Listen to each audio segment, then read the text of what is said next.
Hello, everyone. I'm Dr. Marty Ross, and this is another Conversations with Marty Ross MD tonight. It's a webinar where we're going to discuss Lyme disease. I'm sorry to be getting to you here a few minutes late. I actually screwed up getting on. I was on live, and then I somehow X'd the screen out and had to get back in again. But we're here.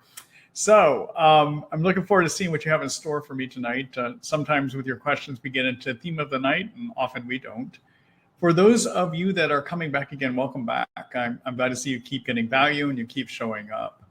We actually have the largest webinar I've ever had. We've got the most attendees I've ever had.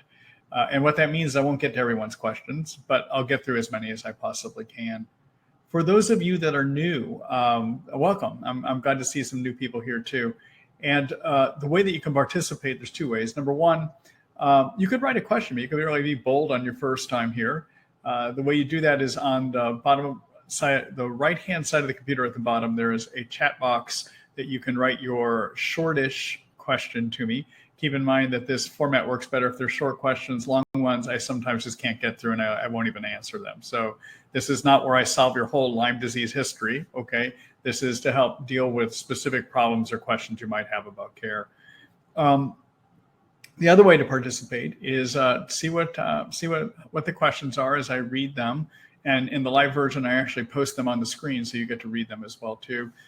In the recorded version, you have to listen. There's no the recorded version does not show the written question at all. I am creating a recording of tonight's webinars. I mentioned there just a minute ago, and look for an email to come from me tomorrow morning somewhere around probably 9 to 9:30 a.m. Central Standard Time, Texas time, and which will announce that the webinar recording is ready to be seen.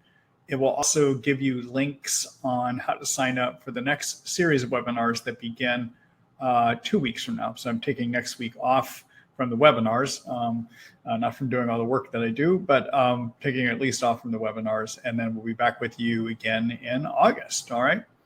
So, one last thing. When I send that recording to you tomorrow morning, there will be a summary of what we talked about as well, too. Okay? All right. So, without any further ado, let's go ahead and get started here.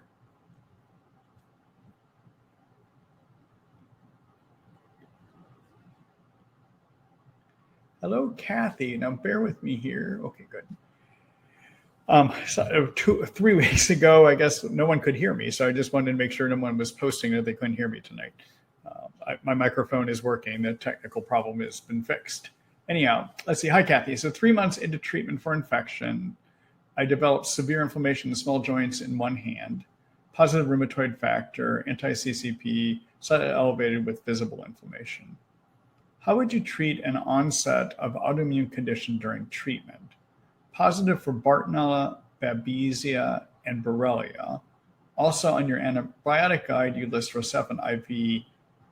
What would be the dose, IV dose for Flagyl to combine? Also, what duration is this combo? Okay, so let me just make a few comments here. So rheumatoid factor is a test that can indicate you might have rheumatoid arthritis. It's actually not specific for rheumatoid arthritis. In other words, there's other inflammatory conditions like Lyme that can make it become positive, okay? But this other test that you had done called an anti-CPP is a bit more specific for rheumatoid arthritis. Now, that doesn't mean that these tick-borne infections aren't triggering your immune system to start attacking you. So in autoimmune conditions like rheumatoid arthritis, what happens is your immune system decides that parts of you are foreign and decides to attack it like it would something that's foreign to us, okay? So what I have seen sometimes when you treat Lyme or you treat co-infections, sometimes, not all the time, but sometimes the autoimmune illnesses like rheumatoid arthritis, like lupus, any of those, Sjogren's syndrome, any of what we call the autoimmune conditions may improve by treating the underlying infections. Okay, so I just want you to know that. The other thing I like to do when I'm treating somebody and they do have autoimmune conditions, a true autoimmune condition, because whether Lyme triggers it or not, you have an autoimmune condition. You have the anti-CCP that's positive there. What I like to do is to try to add something called low-dose naltrexone into the treatment. And so let me talk about that. So naltrexone is a narcotic blocker, basically. Okay, it blocks narcotic sites. And we as humans make our own kind of natural narcotics. They're called endorphins. And endorphins not only help regulate our pain, they regulate the immune system. So what happens if you wind up taking some of this naltrexone at a low dose, it's manufactured 50 milligram pill, but when we use it to regulate the immune system, the dose we use is anywhere from about 1.5 up to 4.5 milligrams, and we work our way up to that, okay? And it's one time a day. And what happens is when those endorphin sites are bound up by the naltrexone, the brain doesn't like that. And the brain starts sending out a bunch of signals to the endorphin-producing cells in the body to make more endorphins, and they do. And this blockade of those endorphin receptors goes for about 4 to 6 hours when you're doing low-dose naltrexone. And during that time that they're blocked, the receptors actually become even more sensitive to any endorphins that are out there. So now at 4 to 6 hours, when the naltrexone wears off, you've got these super sensitized receptors that get flooded with excess endorphins. And that has the ability to regulate the immune system so it is less autoimmune reactive, okay? I usually like using low-dose naltrexone. I'll start at 1.5 milligrams a day. I have patients take it in the morning. Taking it at night can sometimes lead to insomnia. If a person tolerates it once a day for 2 weeks, then I'll go up to 3 milligrams once a day for 2 weeks, and then after 2 weeks, go up to 4.5 milligrams.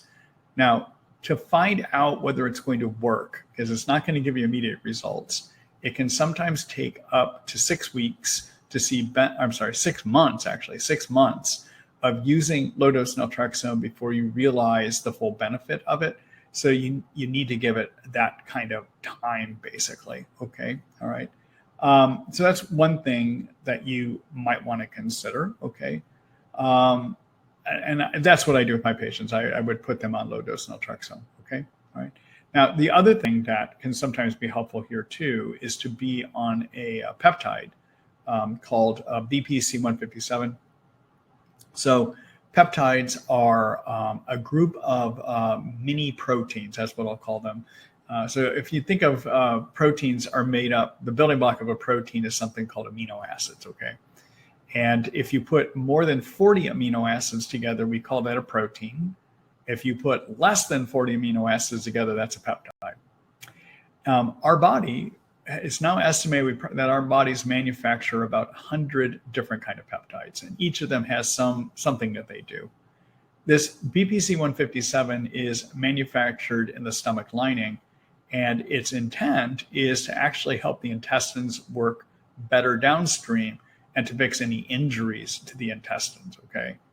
But it was discovered long ago by athletes especially that it's great for repairing injuries and inflammation related to athletics, so joint pains, okay? And it can actually do nerve repair, for instance. So I like using when I got people that are having injury to the joint and injury to the nerves. I will also add in BPC-157, and the way that that's dosed is 1 pill twice a day. It is a supplement. The company that makes it is called Integrated Peptides, and you can find it anywhere, but you can find it at my supplement store. I'll show it to you here in a minute. And as you know, with my supplement store, maybe you don't know, the benefit of purchasing from me is I sell at the lowest cost the manufacturers allow. I don't charge you any taxes. I pay that on your behalf. And anytime we ship to you and you have an order of over $50, we pay for the shipping for you too. Okay. All right. If you're going to try a BPC-157, you want to give it at least 3 months to see if it's going to make a difference for you as well too. So at a minimum, if you were my patient, I would add in low-dose naltrexone, and then I would have a discussion with you. If you want to like go full bore, you might add in this thing called BPC-157 as well too. Okay. Now, in terms of your other question about IV Rocephin and IV Flagyl, so that means IV antibiotics, right? So the way that many of us like using IV Rocephin is to do 2 grams IV twice a day for 4 days in a row, and then take 3 days off. So basically, you just blast the germs hard, but then you give your body a rest for 3 days. Okay, all right. The Flagyl is dosed is the same dosing IV as you would do oral. And so that's based on your weight. Usually a person that is 100 to 150 pounds is going to be 500 milligrams twice a day. And then if you're over 150 pounds, a good dose would be 500 milligrams 3 times a day. Now, with the Flagyl, if you do that IV, I mean, talk it over with your doctor, you sometimes can get some pretty strong Herx reactions. And so therefore, I usually start once a day and then see how that goes. And maybe over 7 days or so, I might go up to twice a day. Okay. Keep in mind, Flagyl can be very liver toxic. Ceftriaxone IV can be liver toxic. And so initially, your doctors are going to want to do some regular liver function testing to make sure you're handling it okay. All right. All right. So in terms of those antibiotics, I just want to talk briefly what they do. So the Rocephin is useful at treating one of the types of Lyme forms that you have. That's called a spirochete. So the Lyme germ can exist in 3 different appearances, or the way it looks. Okay. One of those appearances is something called a corkscrew-looking thing called a spirochete. Another one is a form of the germ where it loses its covering and it moves inside of cells. And we call that the L form or intracellular form. And then the other form is a microscopic cyst form of the germ. And the germ can morph. So a spirochete can become a cyst, or a spirochete can become the L form. All right. So what the Rocephin does is it results in the covering of the spirochete not being able to repair itself. And it could develop holes and eventually burst, okay? But it doesn't do anything for intracellular Lyme, and it may or may not do something for the cyst form, all right? What Flagyl does is it can get inside a cell, so it can help with intracellular Lyme, and it's also a very good anti-cyst agent as well, too, okay? All right, so it's a lot of stuff there. Let me just do a quick screen share. I want to give you some information you can look at later, too. All right, so in terms, this is my store. This is, again, anyone can order from here. And again, the advantages are no taxes and free shipping and the lowest prices the manufacturers allow. Okay, those are the reasons. And then if you're looking for the peptides, the company that makes the peptides is a company called Integrated Peptides right here. That product I was just telling you about is this one called BPC 157, okay? All right. And then in terms of more information about peptides, there is an article, I think I put it in the immune system section here.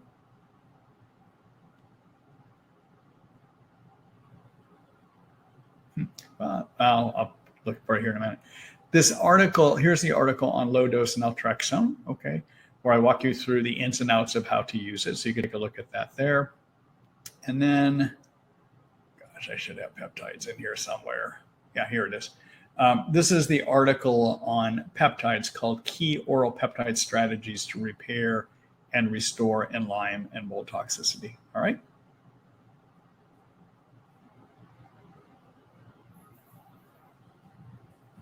You know what? I realized I did not. I thought I was sharing my screen. I forgot to. Let me just do that again real quick. I apologize for that.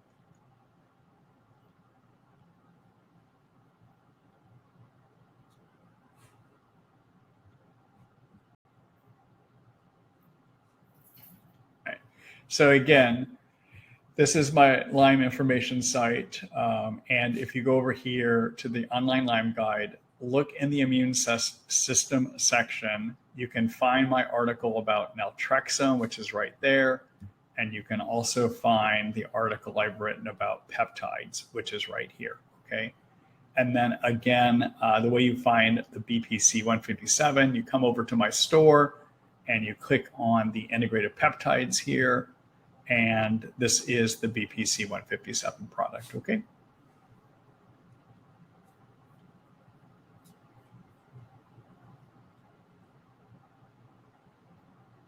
All right.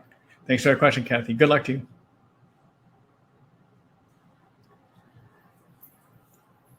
Hello, Dune. Dune says hello. Hello back to you.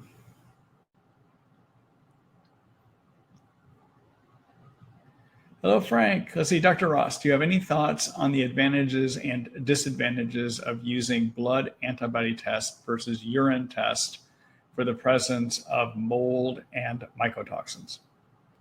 Yeah. So what you're really interested in knowing is, do you have toxins in you? Okay. When these antibody tests are being done, what they're so an antibody, so your white blood cells, if they see a foreigner in your body, like a bacteria, a virus, a mold, mold spores, will make antibodies. All right. And you can measure those. All right. The problem is with doing these ELISA tests that are out there for looking for mold is they're looking to see if you have actual antibodies against mold spores, not mold toxins. All right. So, and the difficulty with the mold spores is all of us get exposed to mold spores in our environment just from being outside, and we may have developed antibodies against them. It doesn't mean that we're colonized or infected by the mold spore. So I don't think it's useful to do antibody testing against mold spores. Okay. All right. The mycotoxin urine test looks to see, do you have a problem with actually having breathed in mold toxins from the world around you that are now trapped in you? All right. Now, it is true that sometimes when people have breathed in mold toxins in the world around them that get trapped in them, sometimes some of the mold from that environment, they breathe in their nose, and they breathe in, they swallow into their intestines, and they can become colonized by those mold spores, and then those mold spores start producing toxins. But the trouble is the antibody test, because it will be positive if you've just been exposed, but they don't live in you, the antibody test is not worthwhile for that, okay? All right, so let me step back one step here. So why are we talking about mold? So there are 25% of all people in the world, whether they have Lyme disease, don't have Lyme disease, Bartonella, or whatever, okay, that 25% of all people have a genetic programming error where when they breathe in a mold toxin, they get trapped in them. So what's supposed to happen, and this is what happens in 75% of people, is we breathe in these mold toxin gases in the world around us. We may not even know there's mold behind the wall, for instance, okay? But we breathe in these vapors, and they get into our lungs, and they get absorbed into the bloodstream. And then our immune system, if we're working correctly, if we're the 75%, some of our white blood cells will see those mold toxins and will tag them, okay? And then other white blood cells, knowing that they're tagged, will come in and actually break them down, and we'll never have trouble with them. So 75% of us could walk into a building full of a mold toxin cloud and never have any problems, okay? There's another 25% of people, though, that have this genetic programming error. And what happens is these mold toxins don't get tagged. And because they don't get tagged, they don't get broken down. They are fat-based toxins. And the next line of defense in our body against these toxins is the liver. And the liver is supposed to transform them from being in a fat form into a water-soluble form, but the liver can't do it. And so if the liver were able to do it and transform these to water-based toxins, they would get moved out into the intestines, they would mix in our poop, and we'd poop them out, and they'd never bother us again, okay? But because they come out of the liver still fat-based, they go out into the intestines and they get reabsorbed back into the bloodstream. You just get this endless loop of toxins. So here's what the problem becomes with that endless loop of toxins. Those toxins lead to inflammation of the immune system. And your white blood cells, in trying to deal with the toxins, will release a group of chemicals called cytokines. Now, cytokines are good and bad. Cytokines are designed to turn the immune system on to deal with the problem. But if the immune system is not doing a good job dealing with that problem, it's going to try harder and harder. It's going to make too many cytokines. And too many cytokines give you a bunch of symptoms that look just like Lyme disease symptoms, because actually Lyme disease also is a condition that results in too many cytokines, okay? So cytokine excess syndromes are Lyme, Bartonella, Babesia, mold toxicity. Long COVID might be a cytokine excess syndrome. Too many intestinal yeast in your intestines can lead to cytokine excess syndrome. And all those excess cytokines make it so you can't think, make you hurt all over, give you fatigue, interfere with your sleep, disturb how your hormonal systems work, okay? Basically, excess cytokines give you what we call Lyme symptoms and all those other symptoms, okay? So if you are treating Lyme and you're not getting better, one thing to look for is, do you have mold toxins trapped in you? I mean, you may not even know you've been exposed. And the best way to see if the toxins are in you, not if you've had mold spore exposures, but if you have toxins in you, is a urine mycotoxin test, which actually measures whether your kidneys are dumping excess toxins. Because even though the kidneys aren't the best detox mechanism, they still remove some and we can measure them, okay? All right, so the companies I like using for mold toxicity urine testing would either be Real-Time Labs or a company that used to be called Great Plains. They're now called Mosaic Diagnostics, okay? Of the two, I prefer Real-Time. I think they do a more thorough job, okay? All right, thanks for your question, Frank.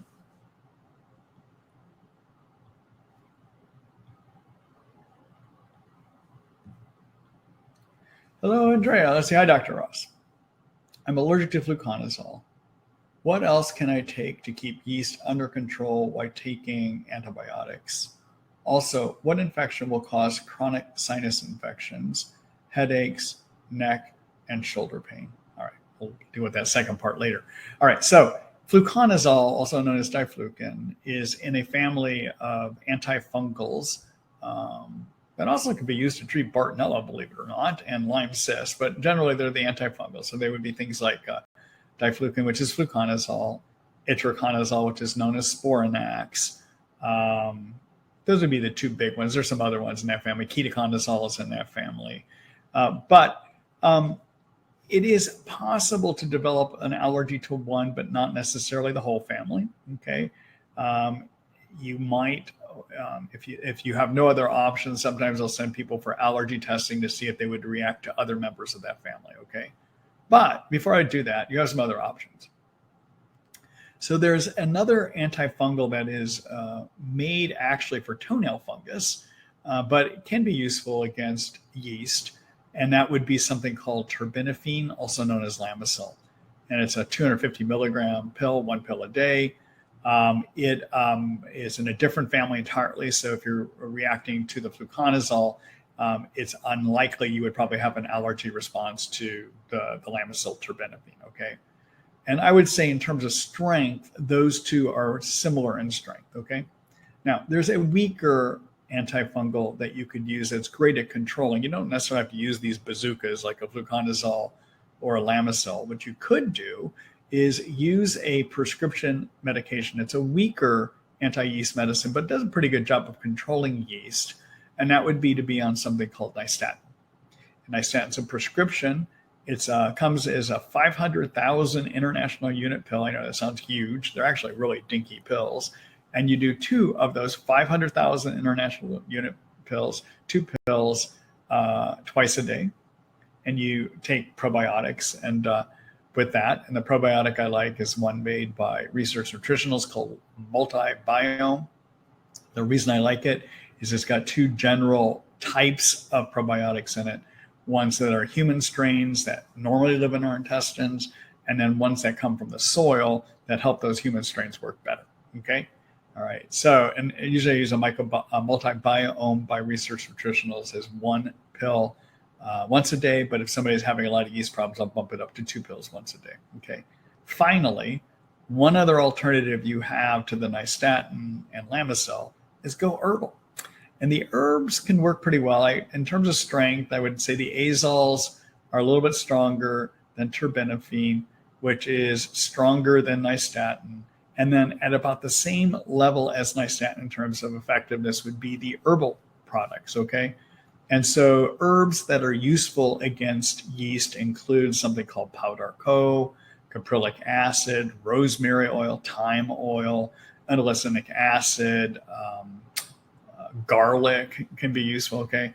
So you can find products that have a number of those herbs in it. So for instance, there's a product called Capri Plus, that's CAPRI PLUS, by a company called Karuna with a K, right? And that has in it caprylic acid, some garlic, as well, or allicin, which is garlic, and it's got some rosemary or oregano. It's actually got oregano oil in it, right? All right. So that would be 2 pills twice a day. There's another product called Phytostan, which is PHYTOSTAN, and that has in it some powder caprylic acid, rosemary oil, thyme oil, indoclinic acid, and so that would also be 2 pills twice a day. All right. I'm going to do a quick screen. Actually, I'll do a screen share in a minute where you can read more about all of these. Okay. All right. And then in terms of what infection would cause chronic sinus infections, headaches, neck, and shoulder pain? So, chronic sinus infections are not caused by Bartonella, Borrelia, Babesia, Ehrlichia, Anaplasma. So they're not caused by tick-borne infections. They can be caused by other bacterial infections. Staph and strep, for instance, can do that. There's a bunch of other bacteria that can cause that, okay? They can be your sinuses can be congested, not even from a bacteria infection. They may be congested from having too many yeast in your intestines. Yeah, yeast in your intestines gives you clogged sinuses here. And the way that happens is your immune cells in the intestines have allergic reaction to yeast, releasing histamines they get in the blood, go up here and give you all this bad congestion, okay? And then finally, it is possible to actually have yeast infections up here as well too, all right? So if you're having a lot of sinus problems, your physician ought to be looking beyond Lyme and tick-borne infections to try to get an idea whether it is actually a bacteria infection. Sometimes getting a sinus CAT scan that does a good job looking at whether you got infection in there or not. It has an ability to tell. It could look and see. You can sometimes make a distinction on CAT scan as to whether you have allergies or whether it's a true infection going on in there. Okay. All right. Let me do a quick screen share here for you.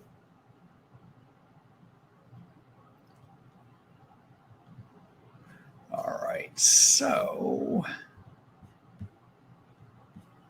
okay. So take a look at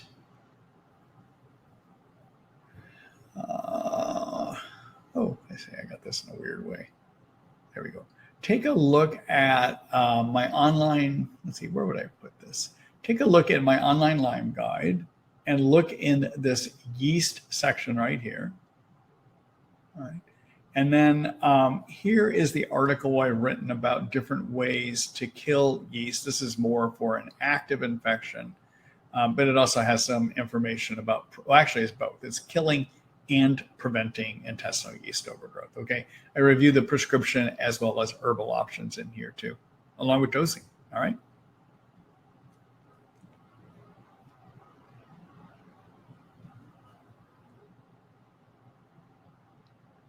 All right, thanks for the question, Andrea. Good luck.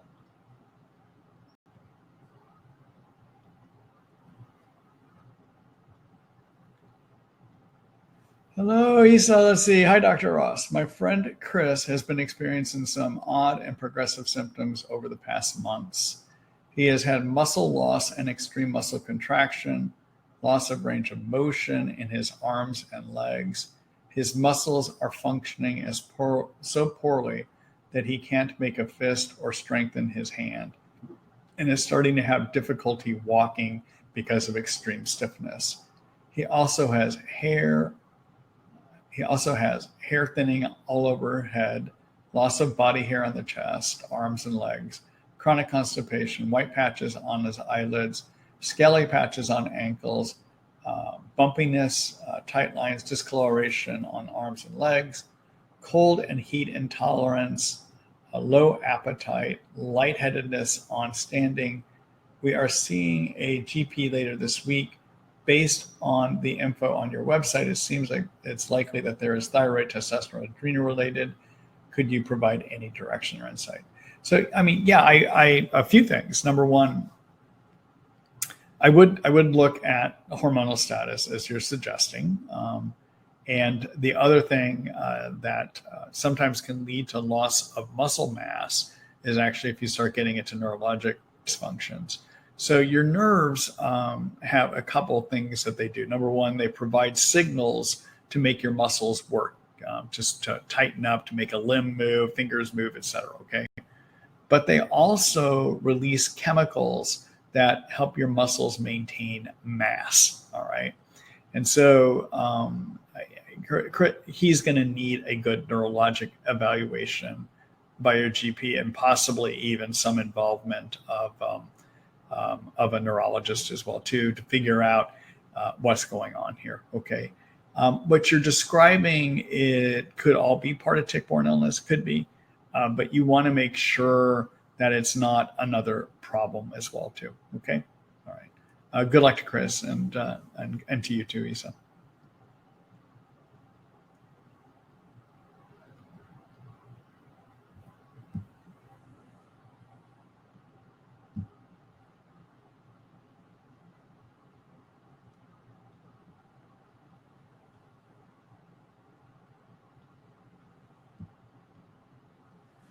Hello, Kelly. Hi, Dr. Ross. Thank you for the great information and advice you provide both here and on your website. You're welcome. It is of huge value. Let's see. I would like to ask if you would make any specific considerations when treating a pre-Lyme healthy and fit 82-year-old. Are there any drugs or herb supplements you would avoid, be careful with, and would there be anything that you would monitor extra closely during combination antibiotic treatment? Are Herx's more dangerous in this age bracket? Lyme, Bart, Babesia positive, with the main symptom being severe cognitive impairment. Many thanks, Kelly. So I think what you mean is a pre-treatment person. Oh, pre-Lyme. I think you're trying to tell me he was healthy and fit. I got it. And is this a he or a she? Is he?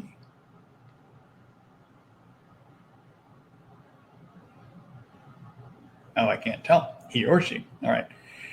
So just some, in general, in any condition, when you are older, you may have more medicine sensitivities.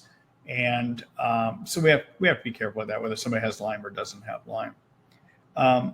In an 82-year-old, my main thing I would suggest is trying to use as few of items as possible and going into treatment low and slow. All right.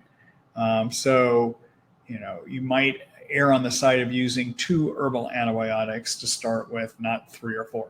And you might err on the side of using 2 antibiotics to start with, not 3 or 4. Okay.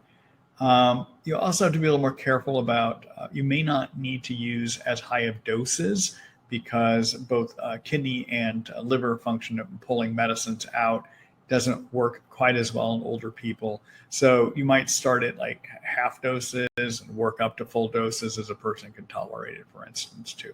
Okay. I would also look at, more regularly than I might with other patients. I might do liver function testing, kidney function testing, and the blood counts to make sure that an older person is holding up to. Okay. All right. So there's just some general guidelines for you. Good luck. Thanks for your question.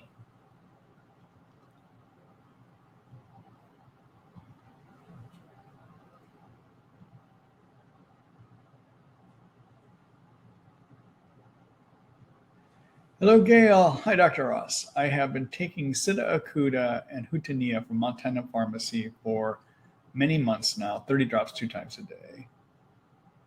I put in boiling water to burn off some of the alcohol. I also take cinnamon, clove, and oregano and thyme, but it is a liquid in a glycerate base and not the liposomal, as a bladder could not handle that. I don't think that I am taking as nearly as strong as liposomal, which is oil of oregano. Mine is just oregano herb. How long does one stay on these herbs before moving on to other herbs to say treat Lyme? And is it possible to be on them for too long, like 6 months, etc.? I haven't really seen much change for better or worse, maybe a little better, but could be from taking 5 milligrams of low dose naltrexone. Never Herx. Also, I just added in cat's claw and atoba bark. Is it okay to take all these herbs at the same time, or should I stop the bark herbs before starting the Lyme herbs? Also, does the COVID vaccine increase cytokines or only the actual virus? Thank you. All right, that's a lot of questions there. So let me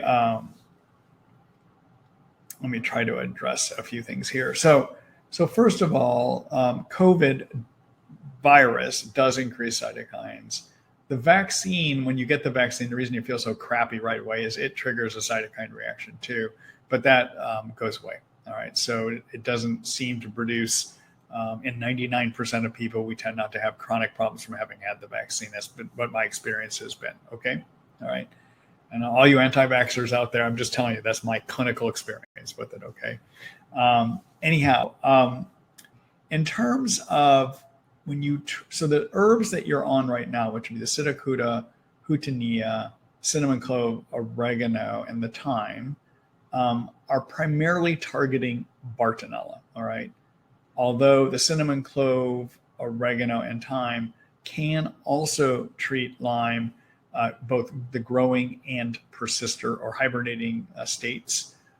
So you get a little bit of Lyme treatment in there, but to date, most of your treatment has focused, with this combination, has focused on Bartonella, all right? So I have no idea what you have, because obviously you haven't told me whether you have Lyme Bartonella here or not. I don't know what your symptoms are. Do they suggest which infection? Okay. But it could be that you haven't seen benefit yet because you're not treating the right infection. Could be, okay?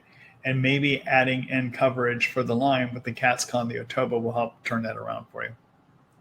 It is okay to take cat's claw, atoba, Psittacuta, Houttenia, and the cinnamon clove, oregano, and the thyme all at the same time, all right? Meaning you could even take them literally at the same time, or you could take them during the day. But to be taking all those, that's perfectly fine, okay? A word about herxing. So herxing, if you don't have it, does not mean you don't have the infection.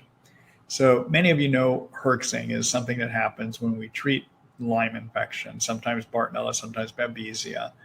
And in a herx, what happens is the immune system reacts to all of the dead bug parts and the toxins that get released from inside, and it manufactures and makes more of those cytokines, all right? So with all those extra cytokines moving around, you get more body pain, you can't think, et cetera. You get all of the cytokine symptoms, but on steroids, okay? They really just ramp up, all right? All right, but I will tell you, probably about, in my experience, there's about 10 to 20% of people that will go through a treatment and get better that never have a Herx reaction. So I want to caution you, if you don't have a Herx, it doesn't mean it's not working, okay? All right, now, having said that, let me give you some timelines that one would expect on a treatment that you might start seeing improvements if it's working, all right? So if you have Bartonella and you're on a prescription or herbal antibiotic regimen that's working, usually by 2 months, you should start seeing some reduction in the Bartonella symptoms, not all of your symptoms, but the ones that we would attribute more to Bartonella, all right? And if you have Bartonella and you're not having some improvement in those Bartonella symptoms by about maybe 2-3 months, then you want to change to something else to see if you can get some reduction in your Bartonella, all right? So just keep that in mind, okay? The Lyme germ, on the other hand, will take longer to get benefits. And that is because it does not replicate as often and as quickly as Bartonella does. So Bartonella probably replicates every 24 hours, and things that replicate more fast or grow more fastly are ones that get killed more easily with antibiotics, all right? Lyme, on the other hand, maybe replicates every 4 weeks, and therefore it's going to be slower to respond. So there's been a study done looking at how quickly people with Lyme, just Lyme by itself, respond to treatment. And in this study, which wasn't published. It was presented at the International Lyme and Associated Diseases Society meeting, probably about 10, 15 years ago. It's a long time ago, right?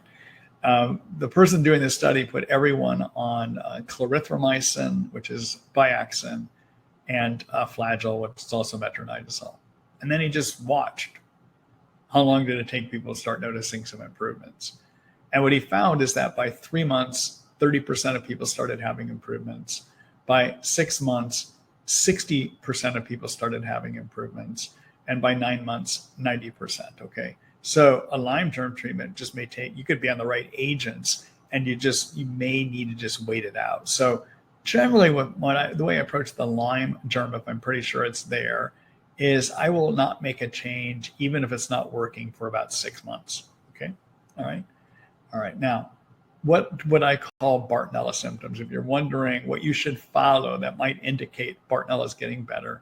So the symptoms that sometimes are more suggestive of Bartonella rather than Lyme would be a pain on the balls of your feet, a lot of psychiatric symptoms like ongoing anxiety, depression, a lot of neurologic symptoms like severe neurologic symptoms like bad numbness, a loss of the ability to use a finger, for instance, shakes and tremors.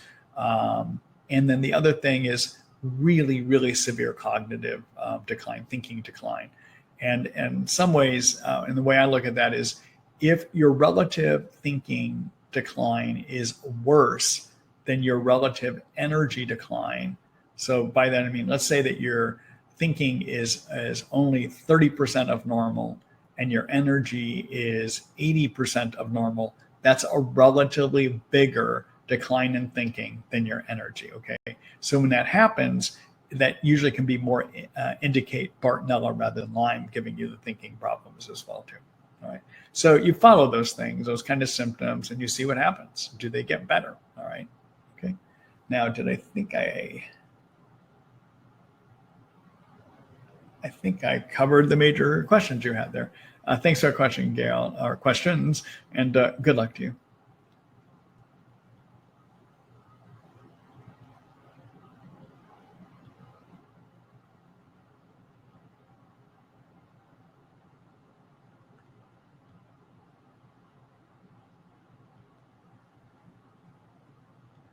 Hello, Mary. Hi, Dr. Ross. I am on Mepron 1 teaspoon twice a day for 7 months. Zithromax 500 milligrams a day for 5 months.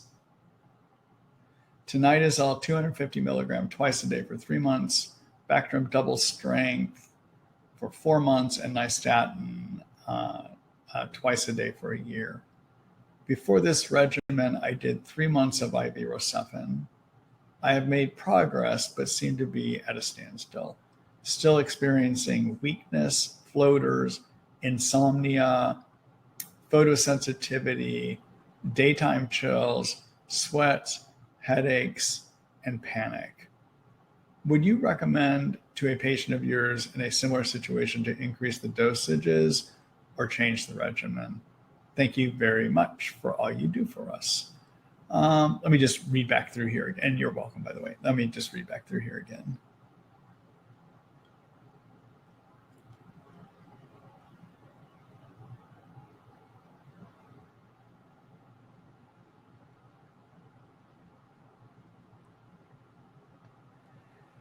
Okay, so in terms of what you're taking, your agents that would be active and effective against Babesia would be the Mepron and the Zithromax. Bactrim may help with that to a degree too, all right? Mepron also is known as atovaquone. The symptoms that might indicate you still have active Babesia, from what you wrote here, and again, I don't get to ask you questions to follow up on this. The things that make me wonder about active Babesia still would be panic, headaches, especially if they're frontal headaches, can be Babesia. Sweats, especially night sweats, make me wonder about Babesia, okay? And some of the weakness as well too. So I'm not clear that the Babesia, from what you wrote here, that the Babesia part of things is working, right? And typically with Babesia, if a treatment is effective, by about 2 months in, you should start seeing marked reductions in those symptoms. All right.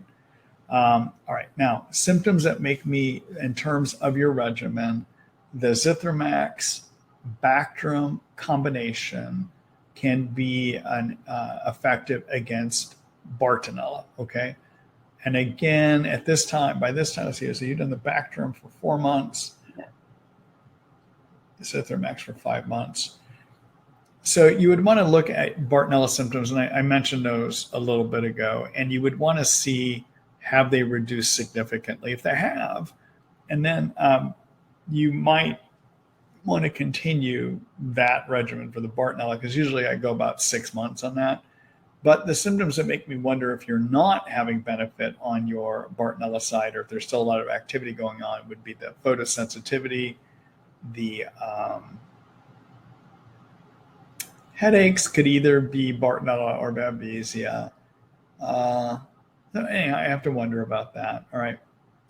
What I would say, just looking at this, and I don't get to ask you a bunch of give and take questions in this format, is I would say that at this point, you have been on these agents for quite a while, that you might look at reapproaching Bartonella, Babesia, and a Lyme treatment. It looks like you may have symptoms of all those right now. Okay.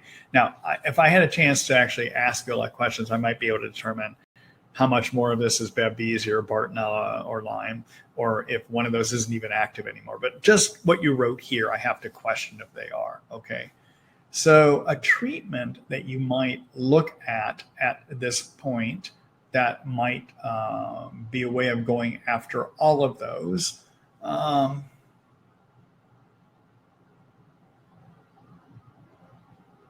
thinking how I would do this.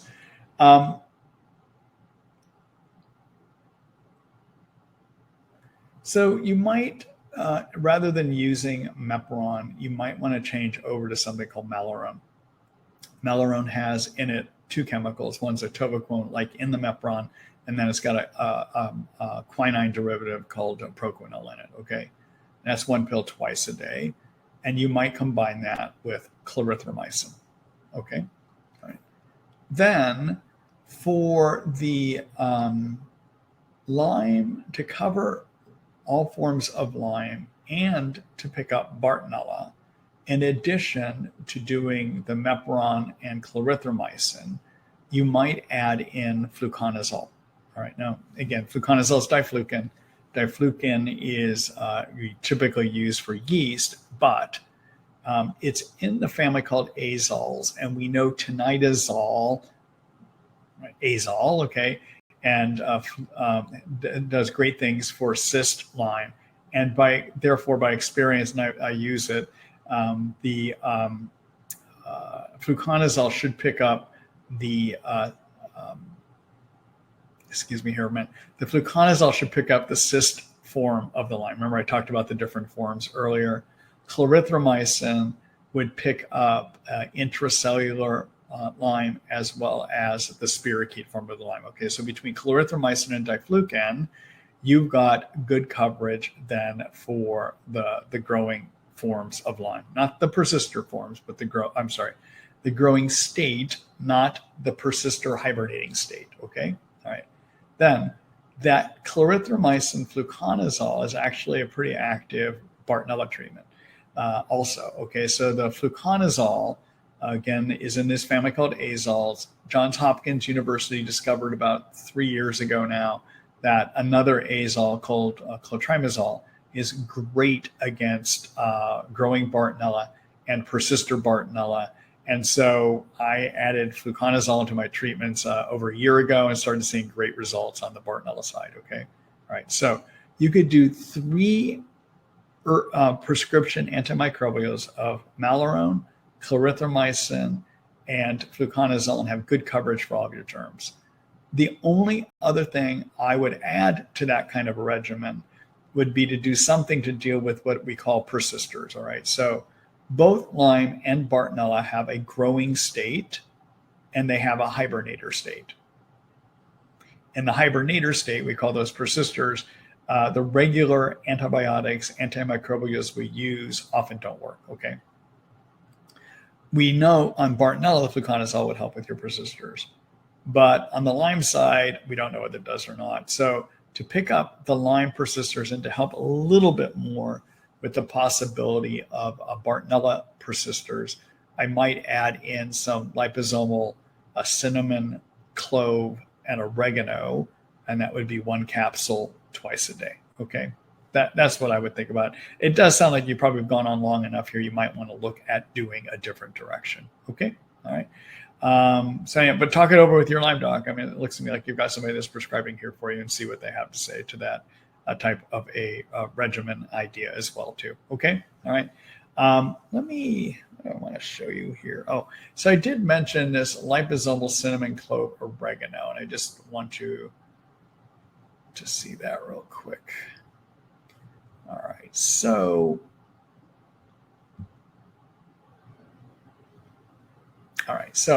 again, this is my Lyme guide, Treat Lyme by Marty Ross MD.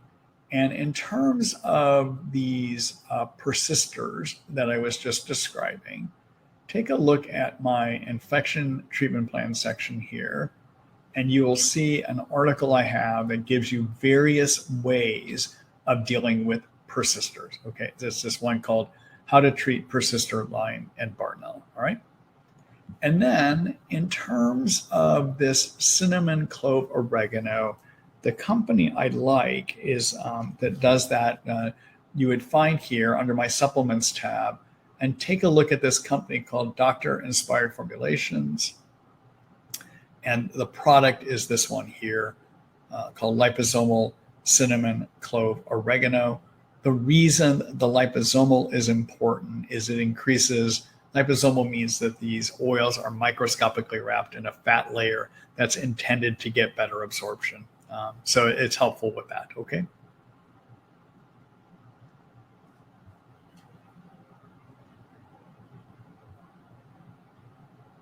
All right.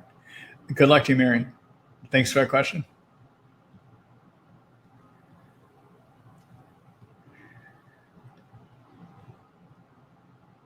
Let's see something here. Hold on, everyone.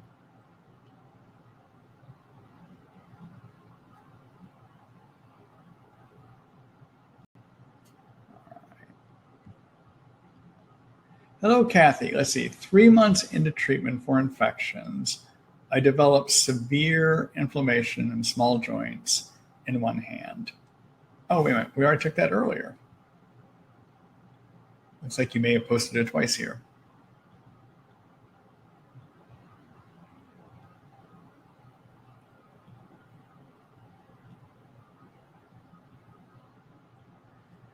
Hello, TD. You said it's your first time here. Welcome.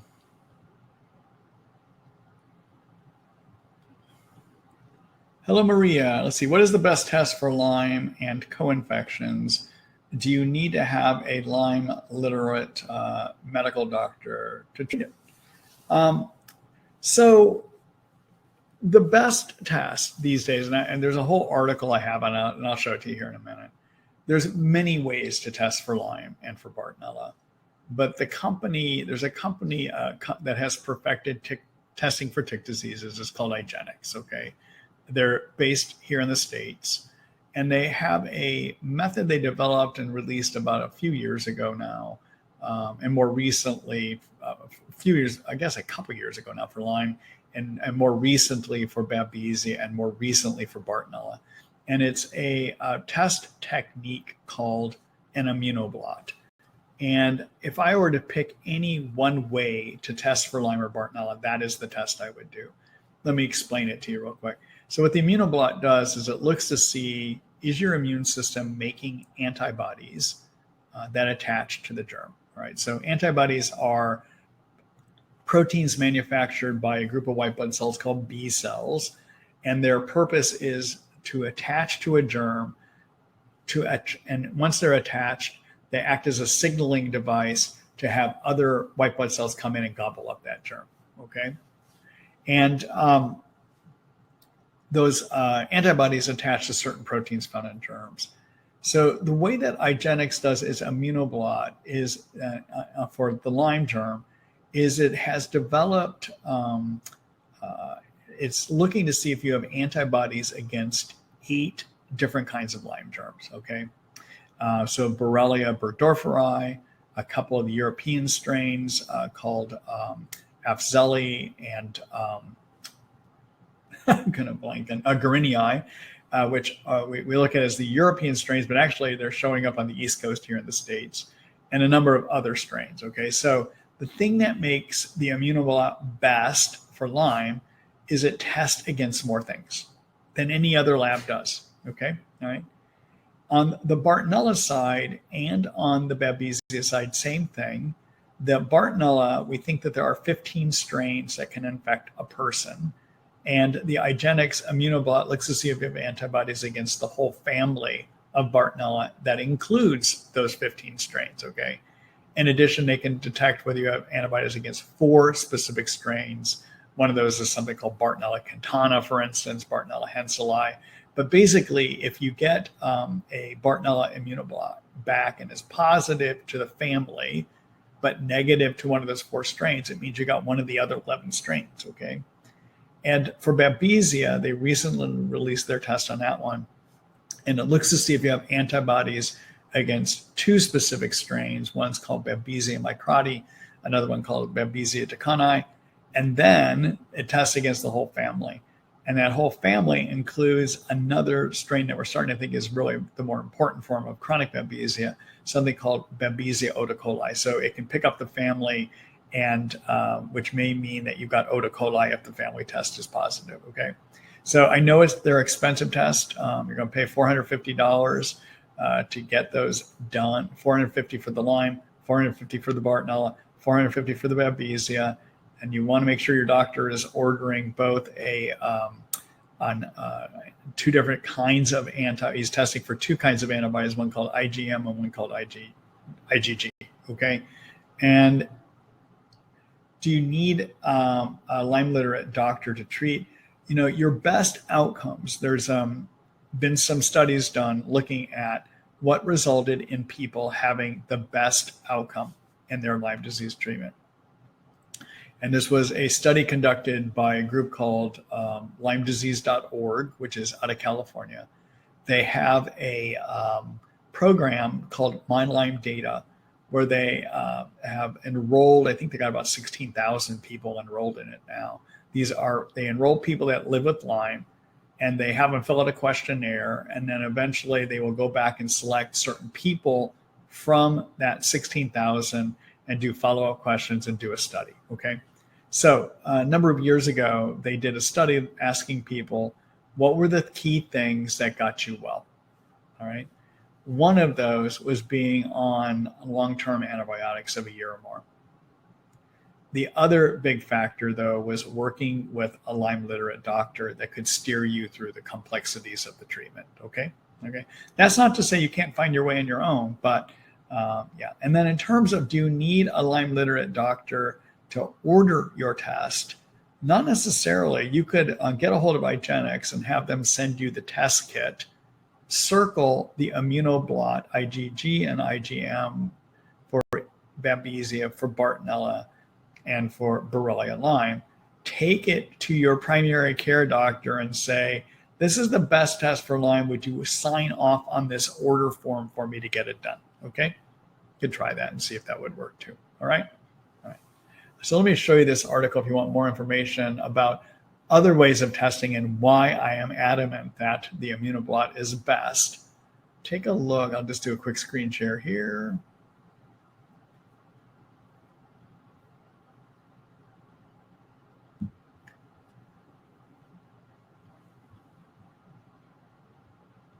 All right, so take a look at, I know where I parked it. I parked it over this tab called The Latest over here, okay? So if you're ever wondering if I recently published something, you can come over here and click this The Latest tab. All right, and here is the article that is the latest. I published this, I think, maybe a week and a half or 2 weeks ago now. It's called The Best Lab and Tests for Borrelia, Bartonella, and Babesia. Okay, you can take a look at that. It's mainly a video with a bunch of written information to add to what's in the video too.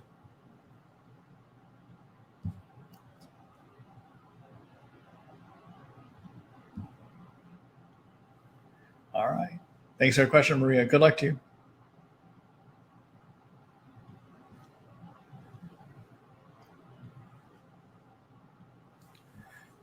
Hello, Maria Stabler. So it's a different Maria, it looks like. Hold on here just a minute, everyone.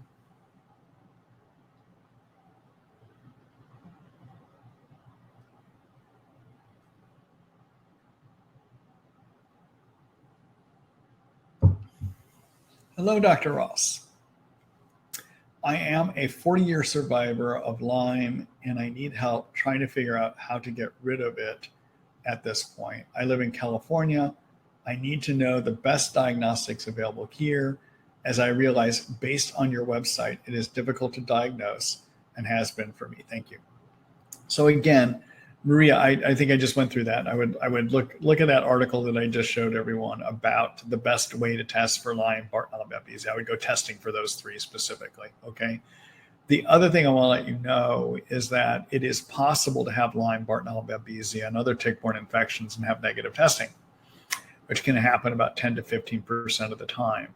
And so sometimes it's useful to see a Lyme, if your testing comes back negative and you think you still may have tick-borne infections, it's useful to see a Lyme literate doctor who can look more at your symptoms and try to help you decide, is this Lyme, is it Bartonella, or is it Babesia? Okay. All right. Thanks for the question, Maria. I'll also show you another article to take a look at. There's three I'm going to show you, because what I want you to know is that diagnosing Bartonella, diagnosing Babesia, and diagnosing Borrelia, which is Lyme, can be done based on what your clinical situation, the type of symptoms you have. And the testing can be useful at confirming it.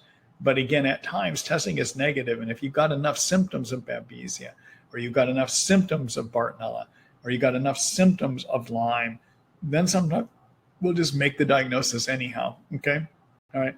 So let me show you a few resources you may want to look at from my website.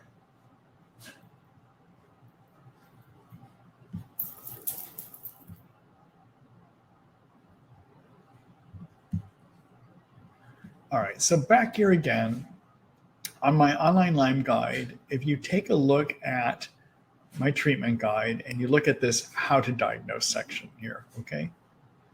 And I have an article about how to diagnose Bartonella, another one about how to diagnose chronic Lyme disease, and another one about how to diagnose Babesia, okay?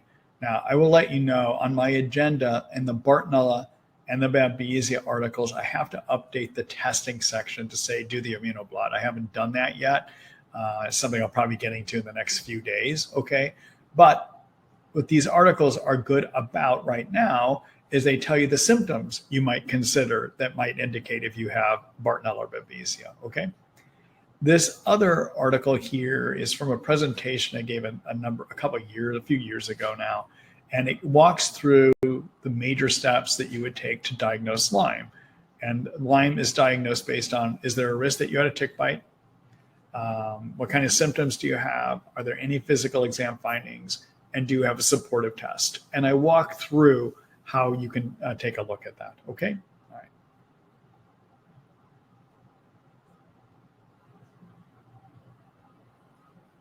right. Good luck to you.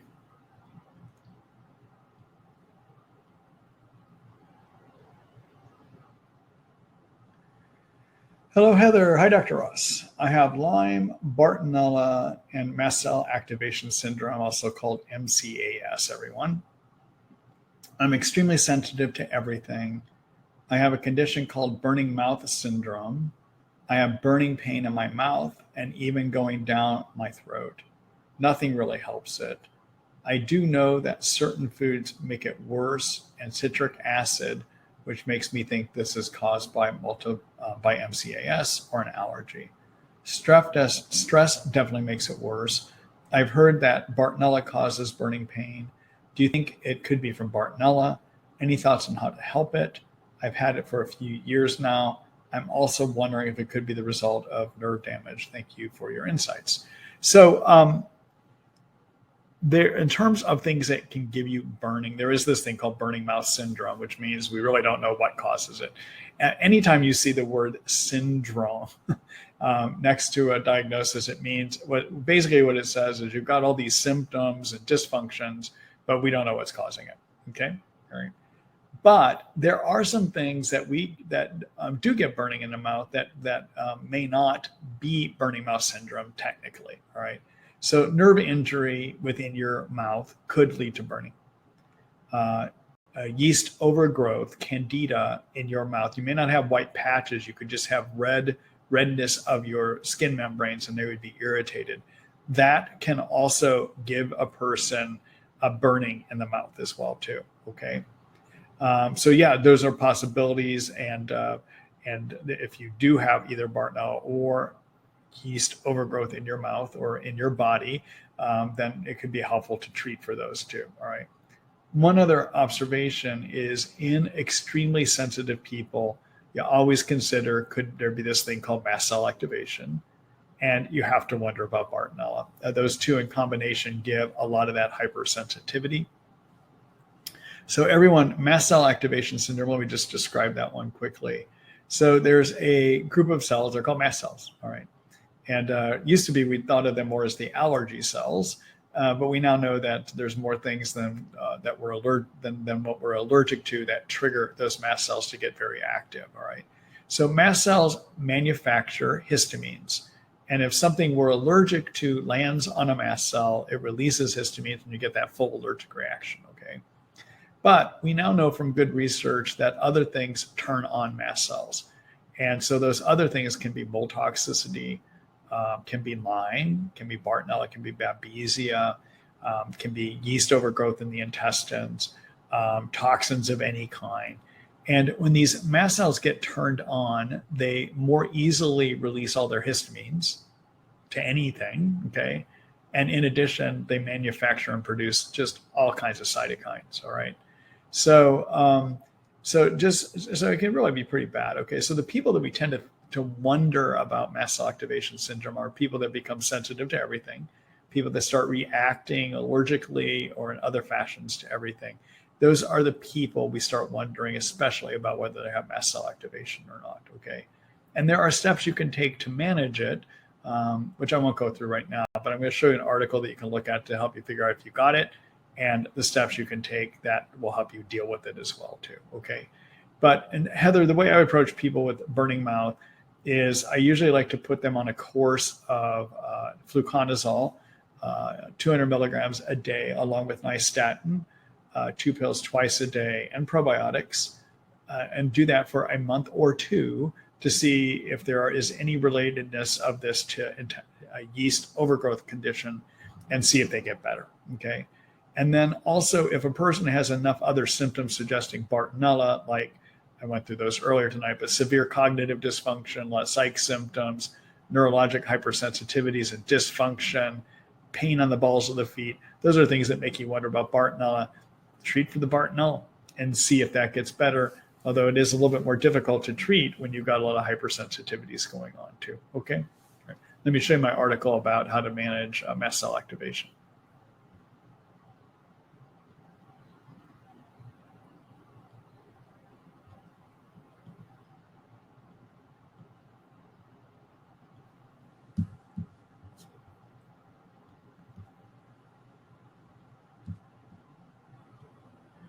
All right, so take a look at my guide. Well, first of all, if you can try, you'll see this guide, I break things down. So mast cells are part of the immune system. So you can look under immune system here, okay? Or use my search box up here. If you're ever wondering about something, just type in mast cell. And you'll see there's your mast cell article, okay? And in here, I talk about all the things that can lead to mast cell activation.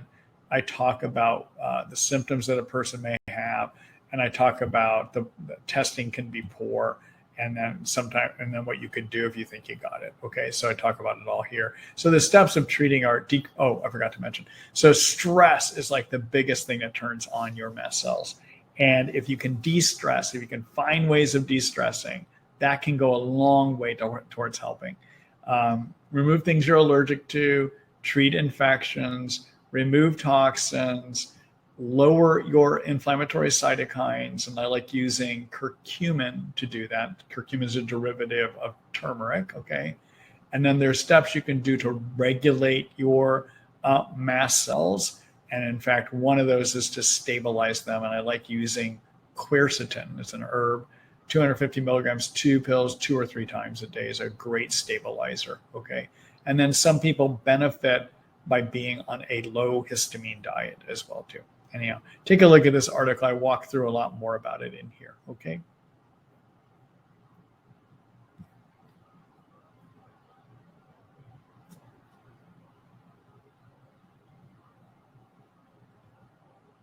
All right. Heather, thanks for that question. Good luck to you.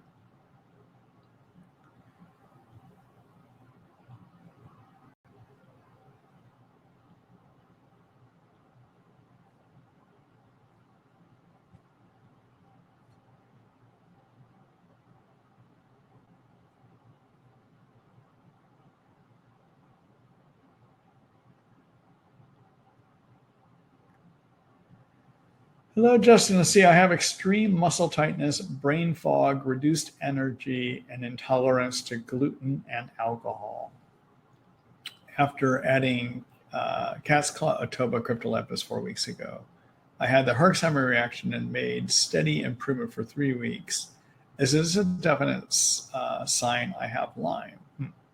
So I have extreme muscle tightness, brain fog, reduced energy, and intolerance to gluten and alcohol after adding cat's claw otoba cryptolepis 4 weeks ago. I had the Herxheimer reaction and made steady improvement. Oh, yeah. So, yes, if you have a Herxheimer reaction, it can be an indication that you do have the infections that those herbs target. All right. So cat's claw and otoba target Lyme. Cryptolepis can be very useful against growing and persister Lyme, growing and persister Bartonella, and against Babesia. So having a Herx on this regimen does not necessarily prove it's Lyme. It could also be Bartonella or Babesia just based on this. Now, if I had a chance to ask you a bunch of questions, I'd try to figure out, do you have Lyme symptoms? Do you have Bartonella symptoms? Do you have Babesia symptoms? But I don't get to in this format. Okay. All right. Good luck to you, Justin.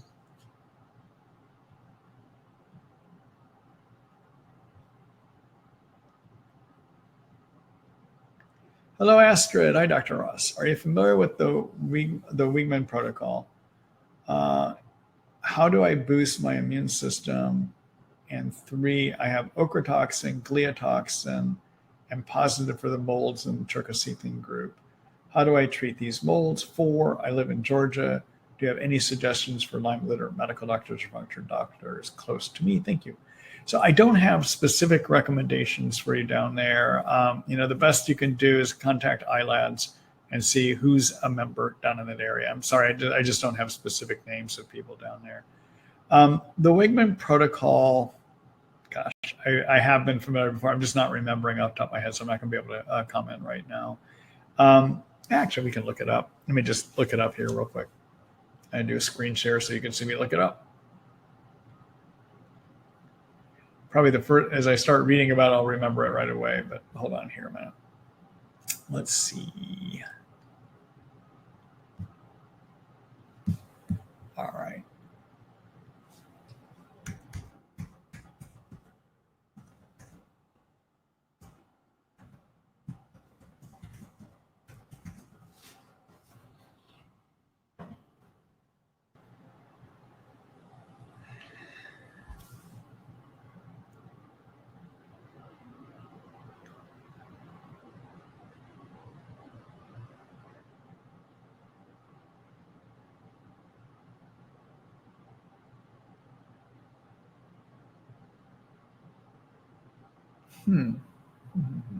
Where is it here? I'm just trying to find a quick summary of it here. Hold on.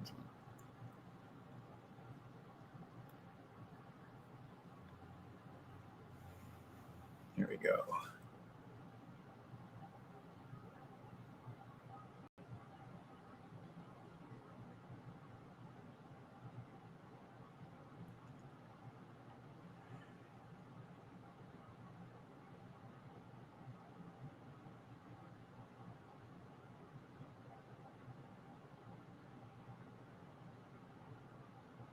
I can't comment on. I'm not getting enough information here.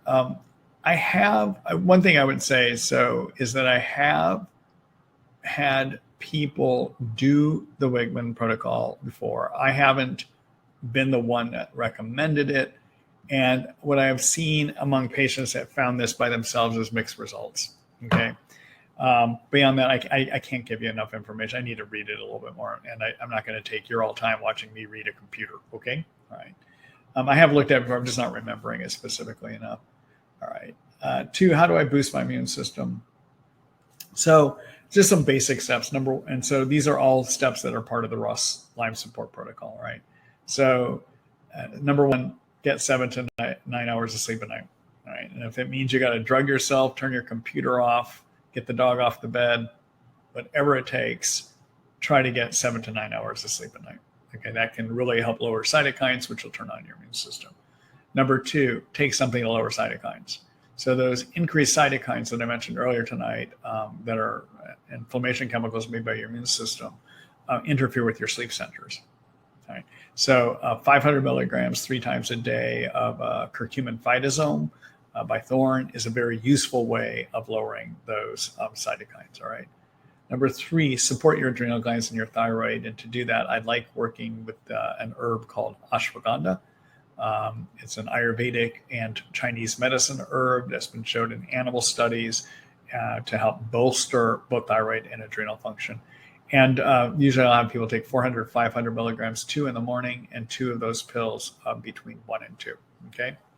All right. And that helps your immune system work better. Number 3, get your infections under control. Now that might sound crazy, right? But as you get your yeast under control and you get Lyme and Bartonella under control, that's going to help your immune system work better as well too. All right. I would also consider eating either a Mediterranean style anti-inflammatory diet, which is an anti-inflammatory diet, or looking at a plant forward, not exclusive, but plant forward paleo type diet can be useful to help your energy factories called your mitochondria work better. And that helps your immune system work better as well too. All right. So those are the basic steps that come to you out of the Ross Lyme support protocol, right? So most of the Ross Lyme support protocol is designed to get your immune system working better without taking explicit supplements that turn your immune system on. All right. All right. So then if those things are not doing well enough, then I might look at using mushrooms to actually turn on the parts of the immune system that will attack germs. And so I like using either some reishi mushrooms, or I like using a mix of mushrooms. There's a 5 mushroom formula, for instance, that I use. And I would do those 1 pill 3 times a day. That's where I would start, and then see where that goes for you. Okay. All right. And then let's see here. I have ochratoxin, gliotoxin, and positive for molds and trichocethine group. How do I treat these molds? So you want to be, given that you have a broad spectrum of toxins in you, you would want to use a binder, something that would grab hold of those toxins in the intestines so they don't get reabsorbed again. That will grab hold of a lot of things. Okay. And so I would use something like a mycopole by Research Nutritionals, or a GI Detox by Biobotanical, or they call themselves Biocided Botanicals these days. Either one of those, and I might start at 1 pill once a day. After 7 days, if you're tolerating that, I might go up to 1 pill twice a day. After another 7 days, if you're tolerating that, I might go up to 2 pills in the morning. And after another 7 days, if you're tolerating it, I might go up to 2 pills twice a day. Okay. But that could actually help get a lot of those out. And give yourself a good 6 months and then go back and retest again to see if it's making any difference for you. Keep in mind that removing toxins triggers more cytokines to be made. So you want to make sure you're doing things to lower cytokines, like being on the curcumin phytosome, 500 milligrams twice a day. And you might even want to look at adding in some glutathione. That's a strong antioxidant that helps lower oxidation agents, chemicals that tell white blood cells to make cytokines. And the product I like for that is a product for research nutritionalists called Trifortify, and that's 1 teaspoon once a day. Okay, all right. So I'm just going to do a quick screen share to show you a number of things here.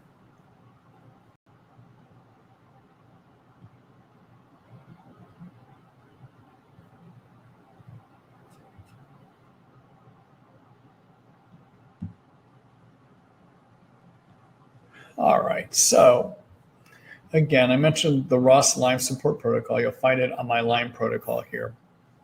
So each of these steps about sleep, working with a healthy diet, lowering your cytokines, being on an adaptogen, which is the ashwagandha I told you about earlier, being on a good multivitamin, doing some basic detox step, which is mainly don't put toxins in. That's how you boost your immune system. Okay, all right. And then down here, I do tell you that if you're doing those things and you still want additional steps, take a look at this article called "How to Boost the Immune System in Lyme." Okay, all right. So those are some things to think about. And then I did mention the mushrooms. So where I would look for that, the product I just mentioned to take a look under, let's see, mushroom science. And this immune builder is the one that has the 5 different mushrooms in it that I was mentioning. Okay, all right.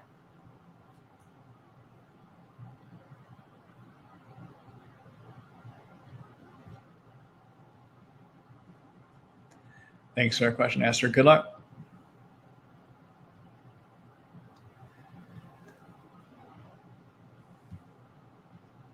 Hello, Ms. E. What is your view on using vasoactive intestinal polypeptide for mold and Lyme treatment? So the VIP nose spray, I think might be useful if so it's a peptide, and it might be useful if you got your toxins out and you're still sick. Okay, that would be the situation I might use it. I wouldn't use it for any other reason, though. And I haven't seen that great of results with it either, to be honest with you. Okay, all right. Thanks for the question.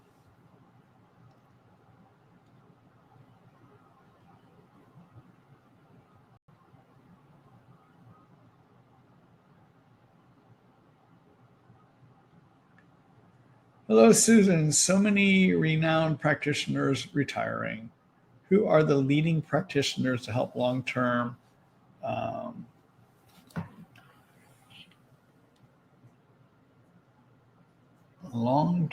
TB infections? I wonder if you mean IV.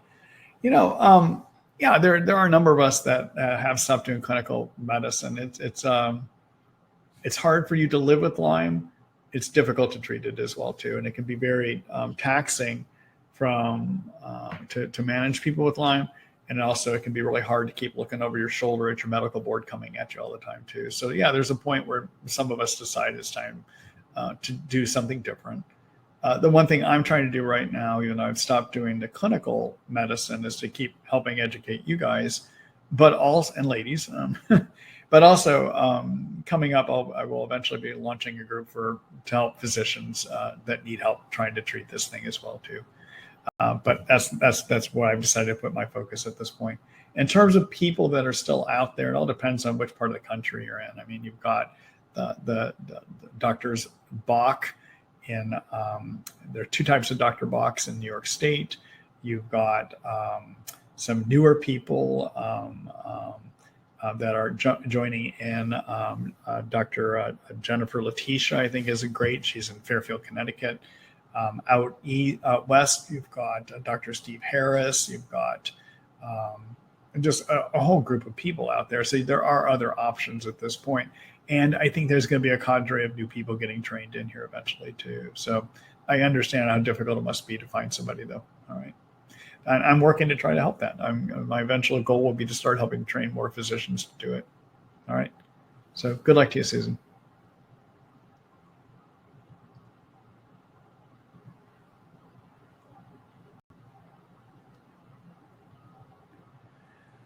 All right, everyone. That is it for me for tonight. as many of you know, when I announced tonight's webinar, I said that this was it for 2 weeks. And so I will not be here next week, but I will be here 2 weeks from today. So make sure that you sign up for the next series of webinars when you get the email tomorrow morning. That email will also have information saying that the recording has been edited for tonight, and you'll have a summary of tonight's webinar as well too. All right. When you get that email, share it with other people. Other people will get help from this as well too. We're all in this together. We're all a big community here. So spread the word and help others as well too by sharing the information. Okay. All right. So anyhow, yeah. And then I think that's it for tonight, everyone. Good night.